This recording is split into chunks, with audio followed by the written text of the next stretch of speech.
Hello all, welcome to Mythologics YouTube channel. ఈరోజు మనం తెలుసుకోబోయే కథ అబ్బాయా అమ్మాయా. మరి ఆలస్యం ఎందుకు, కథలోకి వెళ్ళిపోదామా. మరి ఒక గర్భిణీ స్త్రీ భర్తని అడిగింది, మీకెవరు కావాలి, అబ్బాయా అమ్మాయా? భర్త సమాధానం, అబ్బాయి అయితే వాడికి గణితం, క్రీడల వంటివి నేర్పిస్తాను. భార్య, అమ్మాయి అయితే?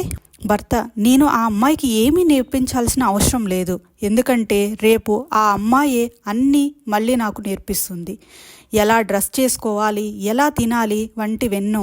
నిజానికి ఆ అమ్మాయి నాకు రెండో అమ్మ అవుతుంది. నేనే ప్రత్యేకమైన గొప్ప పనులు చేయకపోయినా నన్ను ఒక గొప్ప హీరోలా చూస్తుంది. నేను ఆమెతో విభేదించుతున్నప్పుడు నన్ను అర్థం చేసుకుంటుంది. ఆ అమ్మాయి ఎంత పెద్దదైనా తనను నేను ఒక బుజ్జి పాపలా చూడాలని అనుకుంటుంది. నా కోసం ప్రపంచాన్ని ఎదురిస్తుంది. నన్నెవరైనా బాధిస్తే వాళ్ళనెప్పటికీ క్షమించదు. భార్య, అయితే మీకు కూతురు ప్రేమించినంతగా మీ కొడుకు ప్రేమించడన్నమాట. భర్త, కాదు కాదు, అబ్బాయి అయితే అది చేస్తాడేమో, అయితే అవన్నీ వాడు నేర్చుకోవాలి. కానీ కూతుళ్లకు పుట్టుకతోనే అవన్నీ అబ్బి ఉంటాయి. ఒక కూతురికి తండ్రిగా ఉండడం గర్వించాల్సిన విషయం. భార్య, అమ్మాయి అయితే ఎప్పటికీ మన దగ్గర ఉండదు కదండీ.